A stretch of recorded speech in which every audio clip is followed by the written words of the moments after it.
What is going on, you all? John here, and today I'm going to show you how to breed your own earthworms for your reptiles, for fishing, or even just to throw away some scraps. Before we get into the earthworm video, why don't we feed some of the fish?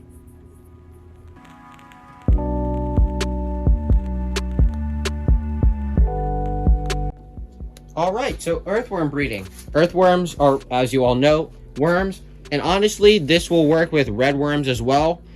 And you simply put dirt in a bin like I've done right here, not too deep, you know, about a finger's worth, and then you add your worms. Now what you're going to feed these guys is you're going to put in some fruit, vegetables, you know, whatever leftovers you have. You could also specifically purchase worm food, but I wouldn't do that. They just eat the bacteria off of the growing bacteria in here. So that's why I have leaves, some wood in here, grasses, and that kind of stuff. And so that's what you're going to put in here. Now, worms will self-regulate their own population, so they won't breed again until the older generation has died. So they'll fill up this entire tank, and then they'll sustain themselves on whatever population they can maintain based off of the food you're giving them, how much space is available, and stuff like that. So for a bin about this size, I simply went to Walmart and bought 2 of these. They didn't have any red worms. Otherwise, what I usually would do is get 2 different containers, basically. So one, you know, one night crawler and one red worm, and then I'd throw it in here. But because they don't actually have they didn't have any red worms, I just got 2 night crawlers.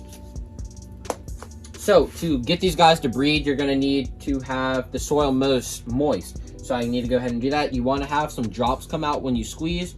And right now it's pretty moist, but it's not moist enough. So let me go ahead and get the water.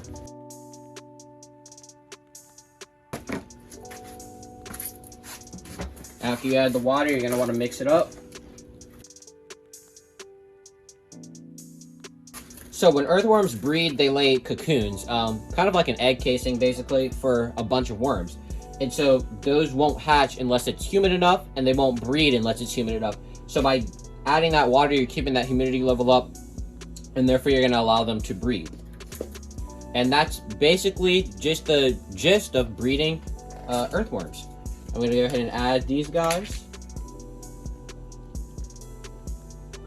Another neat trick to note if the worms you have are ready to breed is this white hood, if I can find it.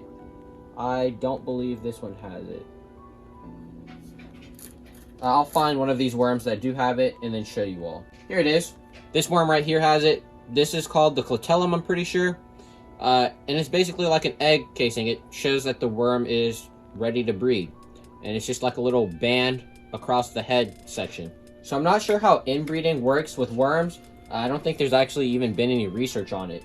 So, just to make sure it doesn't happen, I got 2 containers from different batches. And then I'll probably end up getting some from a different Walmart whenever I go to get some more red worms to do it in this tank, or in that bin. So, spread them out. And there we go. Within a month or 2, we'll have a bunch of baby worms that we can feed to the bearded dragons, the leopard geckos, the spiders, even some of the fish, actually. If you don't feel like getting bloodworms or breeding bloodworms or whatnot, you could use the baby worms of this, kind of like how people do with mealworms.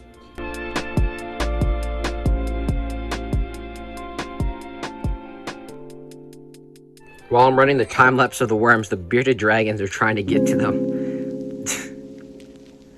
She's really trying to paw out. And so yeah, you all, that's how you breed earthworms for your reptiles, fish, just to throw away scraps. And it's a cool little project to do. So yeah, see you all on the next one.